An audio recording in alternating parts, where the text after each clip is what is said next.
G'day, welcome back to Animal Hospital. It's been a really wild week one way and another. A young fallow deer was brought into the Norfolk Wildlife Hospital injured and in shock.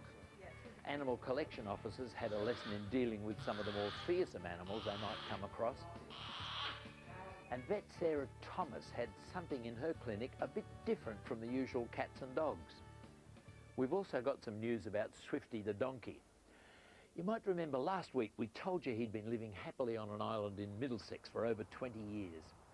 But his island kept getting waterlogged and he needed to be moved to safer ground. Inspector Jackie Parody was finding that easier said than done. Come on then, come on then, there we go, there's a good lad. Come on, off we go again. We'll be exhausted after this, won't we? Well, the recent heavy rain has meant that the water around the island has been rising fast, so Jackie went back to try again. She was joined by Rodri Williams and Sarah DiCiancia. Sarah's the one who's been feeding Swifty for the past year. So would you say that it's reached a state of emergency by now? Absolutely, because of the water, because of the sluice gates at the top, they've opened the gates up, the water has just cascaded down and it's getting worse. I just can't believe the way the river has risen. I mean, you know, all this was grass before, it's just unbelievable. Jackie had asked Paul Svensson and Ben Hart from a donkey sanctuary in Devon to help. Ben, who's an animal behaviourist, was already on the island with Swifty, but by the time we turned up, the water had risen so far the bridge was now unsafe, and we couldn't reach them. What exactly are you doing with Swifty there? We're just introducing ourselves. I'm a complete stranger, why would he follow me anywhere? Well, time is against you, the water's rising, it's getting dark, do you think you can save him? The benefit we have is we're going to try and use his intelligence rather than the humans. So rather than trying to force him to do something, we're actually going to get him to get himself off the island. Okay, well, we're going to try and find a way to get over to you there. Look forward to seeing you. All right, thanks. The only way to safety was through a sailing club at the other end of the island, and then across a bridge to the mainland. But in 20 years, Swifty had never been there. Ben had to persuade Swifty to walk the length of the island. Once Jackie and I had found a way through, Ben explained how he was doing that. What we're doing with the clicker training is to, when he steps forward, he gets a reward, touches his target, so that he knows what he's getting the reward for. I use this little clicker to make a sound whenever he reaches and touches the bottle. If I then begin to move the bottle a little bit, we hopefully can get him to take a step or two forward. How is he compared with other donkeys? He's very, very intelligent. Dolphins can take up to 6 months to learn that click means treat. And he's learnt it in whatever time we've been out here, but in half an hour or so. I think if you guys can move back now, I think he's going to get ready to come forward. But Swifty had gone as far as he was going. As the light was fading, the big question was, would it be safe to leave Swifty where he was overnight, or would the island flood? So it's a group decision. Paul, you say good. Jackie? Yeah, I would say leave him here. You know, I'm quite confident that that ground is high enough. So I think we've just got to take our chances. We've lost the light and we've lost the time, and he's done really well. By the next morning, the water level had risen, but Swifty was safe. When I joined them, they'd made some progress. Look how far he's come. Wow. Whew. Good morning. Good morning, not far to go. Morning. How do you get there? Well, he made the decision to come here. Having made this commitment, he's now frightened himself a little bit. He's still leaving 20 years of where he's lived to go through into the unknown. So still a way to go, but he's done brilliantly. If we can encourage him that last few steps through the fence. Come on, we're all going.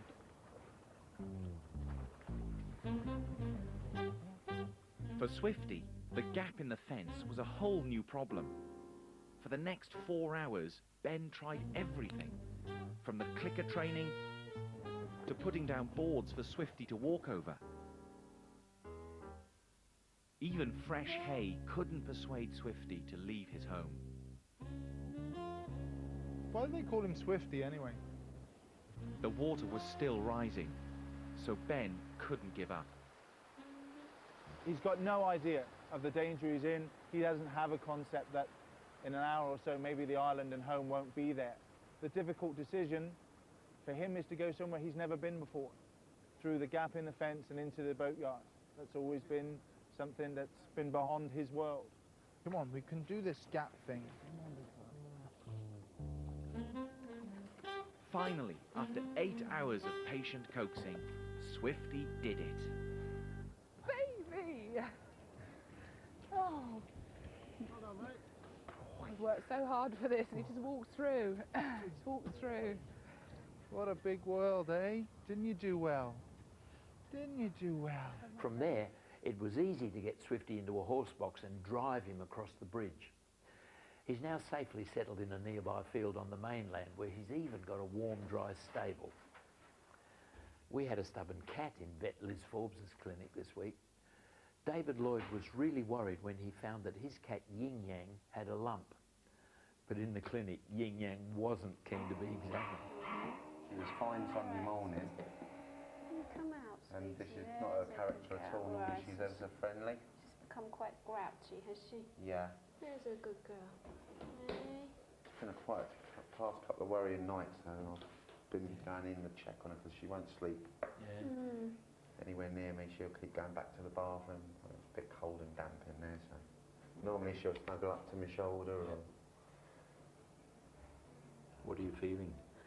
I'm just feeling a very tense abdomen at the moment. I can't feel anything obvious. Can't find that lump that Dave mentioned? Not yet, no. She's very, very sore. She just, you just touch her abdomen and she just arches her back to go away from you. She's actually remarkably well-tempered considering the pain she must be in. So I think what we need to do is keep her in and do some x-rays and try and investigate what's going on with her, really. Okay. That afternoon, Chief Vet Tessa Bailey checked Yin Yang's x-rays. The bruising is all down here. And actually you can see that's the muscles, and that's where it's all thickened and swollen. Really? Where she's bruised. That you shouldn't see a great thick layer like that normally. And the only thing I'm worried about, I'm not 100% sure, but her bladder should be just a really smooth, even curve. And it's a bit kind of lopsided. It comes down to almost a point there. And it doesn't look quite normal. So what are the alternatives if you leave it? If we leave it and there is something wrong, she's going to get ill really quickly. And then we might have to do an emergency operation later on, which isn't going to be good for her. So I think it's going to be much better to go in and have a look. Tessa performed the exploratory operation right away, assisted by nurse Taylor O'Shea. Any idea what might have caused that sort of bruising? Well, it could be a road accident because her claws are quite scuffed, but it is fairly localised. So the other thing would be a sort of quite direct trauma there. You know, if she's jumped down and landed on a fence post or something like that, and just really, right. That is what I thought had happened. She has ruptured a bladder. Actually, she's ruptured it right through. God. That's her bladder. This is her bladder. And that little, you know, almost like a little mouth there, that's the lining of the bladder bulging out through a hole. It's interesting because usually if they rupture when they're very full, then the abdomen fills up with urine, and that's really, really kind of caustic, and it causes a really bad peritonitis, and usually they're kind of vomiting and very, very sick if that's happened. So it's really quite, because she passed absolutely normal urine, didn't she? Normal urine, yeah. No blood in the urine. Or anything. Absolutely clear. Quite a dramatic little hole, that, isn't it? It is, yeah. If she'd been left without any treatment, she would have died. So, lucky old cat that you decided to open her up, eh?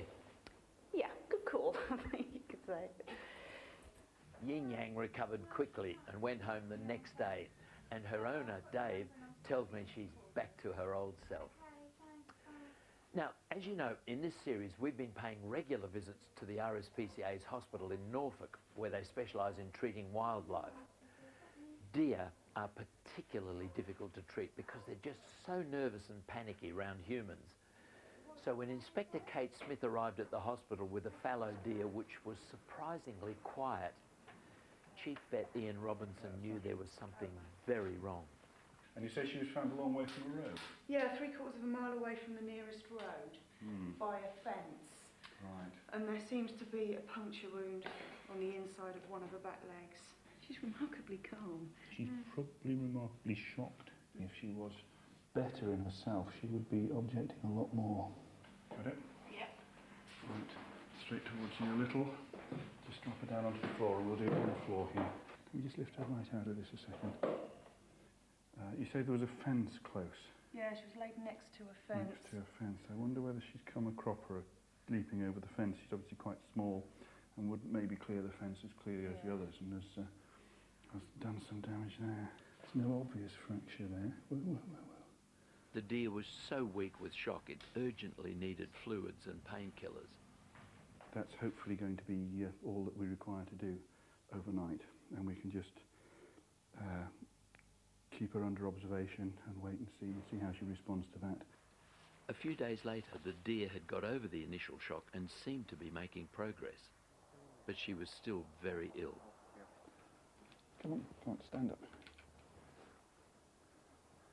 That's it. We're standing her up every day, helping her to move and giving her a little bit of physiotherapy to get her moving again.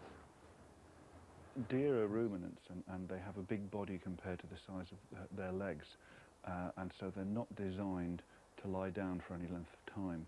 Now, really, she has about a week or 10 days at the most in which to get her front legs working again properly. If she doesn't get her front legs working in that time, then the back legs and the rest of the muscles will start to get weak, and her chances of ever standing again rapidly drop. So really what we're looking for is gradual improvement over the next week to the point that she can stand of her own accord. And if she doesn't really do that, then the future becomes much more bleak. It turned out that the nerves in the deer's front legs were permanently damaged, so she would never be able to stand up on her own. And unable to move around at all, she faced a slow and painful death. So, sadly, Ian had no choice but to put her to sleep. Generally, it's a lot tougher for animals that live in the wild.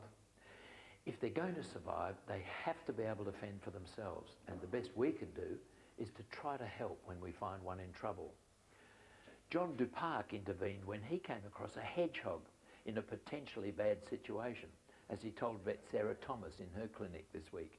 This is a little guy I found last night. I was driving home and saw this little hedgehog on the side of the road.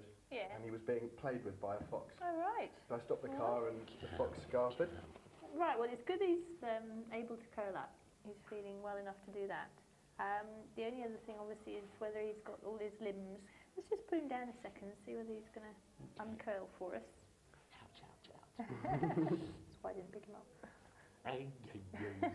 Took me about 2 or 3 minutes to summon up the courage to pick him up last night. Good boy, let's have a look. Has he been eating? Yes, we gave him some cat food last night when we got back. This was about midnight, and he wasn't that interested. I guess he was a bit shocked by the whole ordeal. Disturbed. But he's had 2 little bowls of cat food today, and seems a lot happier. It looks quite a healthy little thing, actually. No, he looks fine.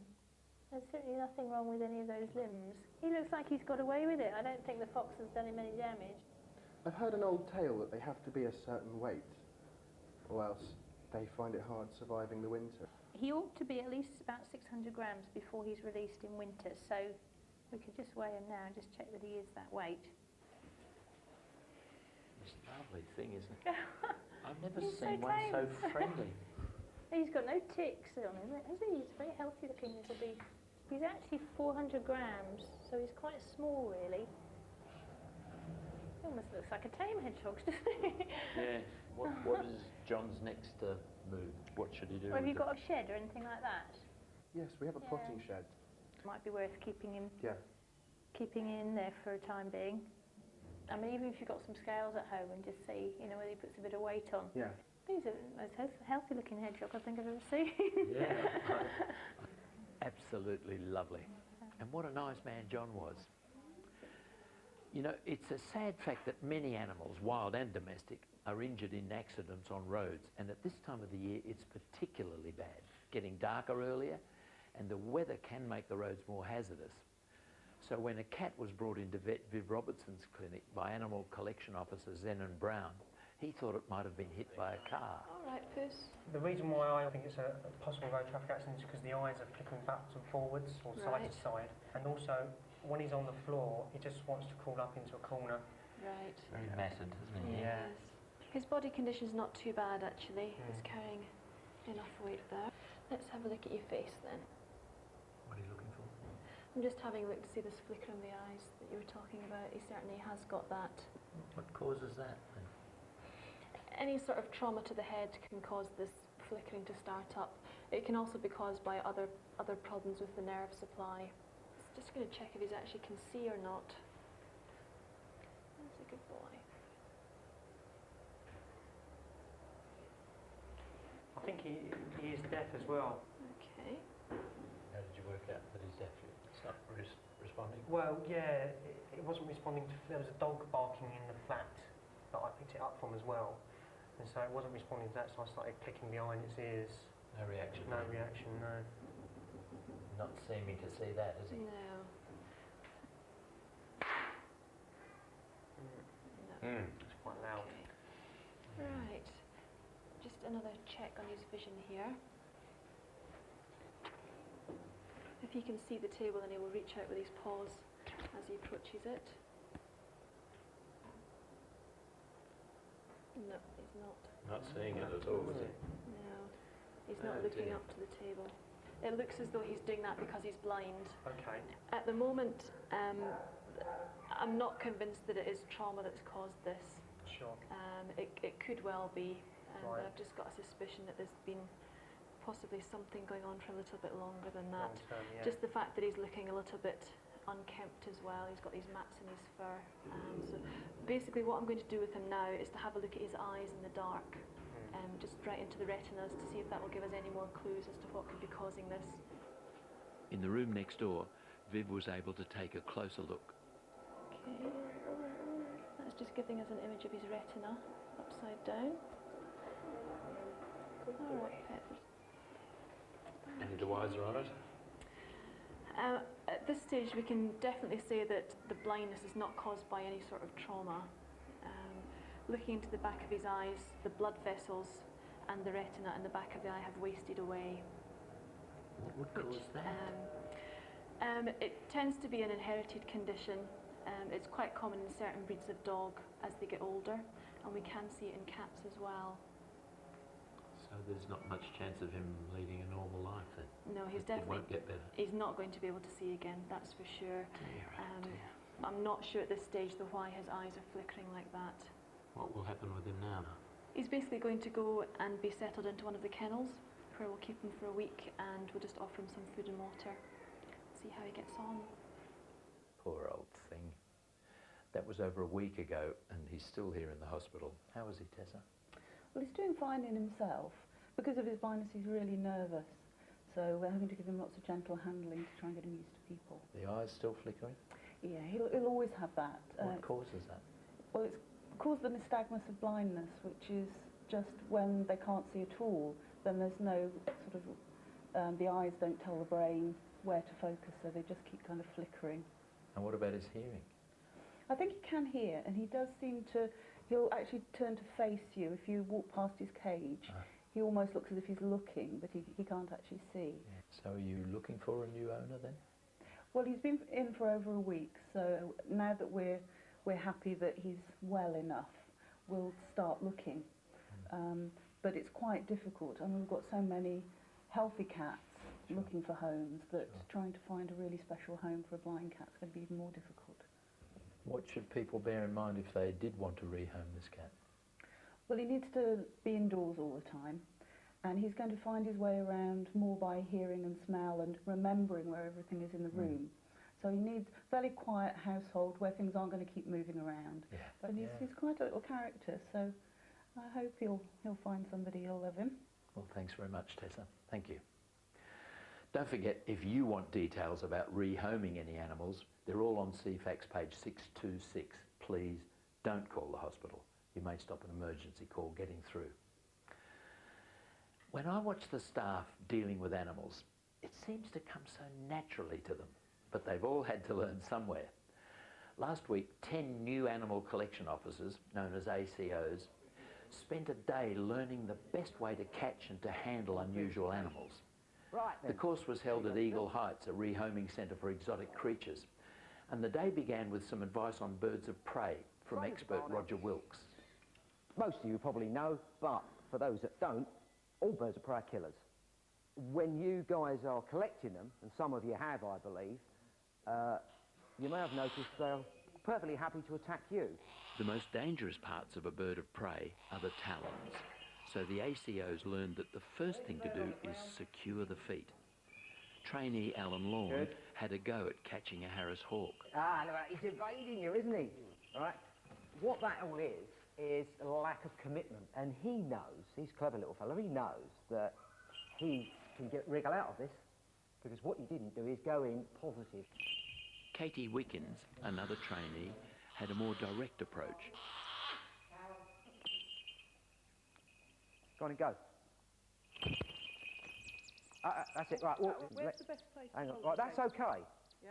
Right, that. Right, keep that. They're secure, neutralised. Yeah. He's not going to be over-impressed with this. Fold the wings, get hold of fingers around the neck. We're there. Yeah, that's it, right. Okay? Now you can put him in the box. So they'd come to grips with birds. They now had to deal with some more slippery customers. But first, some crucial words of advice from course leader Paul Coote-Smith. Right, the most important point to remember when you are securing the head of the snake is that all snakes bite. The point about constrictors just constricting is rubbish. All snakes will bite, so that's the one thing you have to do is make sure you secure the head at all times. Katie and fellow trainee Alistair Kenward had the task of confining a Californian king snake, supervised by ACO Barry Gridley. He's been in the job for a year now. All right, fine. Okay, you can take the bucket away now. That's good. Right, come to the side and very gently secure the back of the head. Smash it. Go forward. Hold it again. A little bit more pressure, just a little bit more pressure so it doesn't wander off. You got it? Okay. Pressure, isn't it? Right, okay. Behind the head. Put the pressure on. Right, hold it there a minute. Okay, you got it? Yeah. Right, now as you lift, support the body of the snake. The applause was well deserved, but Barry had a word of caution. A snake is a great escape artist, and really a determined snake, especially a large one, would be able to push its way out through the top of this box. A pillowcase keeps the snake more secure, supports it, and makes it feel safe while it's being transported. For all the new recruits, including Katie, the day had been a great success. I mean, I would have had no idea at all how even to approach a snake that was under a bucket or, you know, or a bird of prey. I'm much more confident. I found it really, really useful. Let's wish them all good luck in their new jobs. Well, that's it. Another week has flashed by, but do join us next week, same time, same place. I'll leave you with that lovely ginger cat we met earlier and some of the other animals here at the hospital that still need homes. See ya. Bye.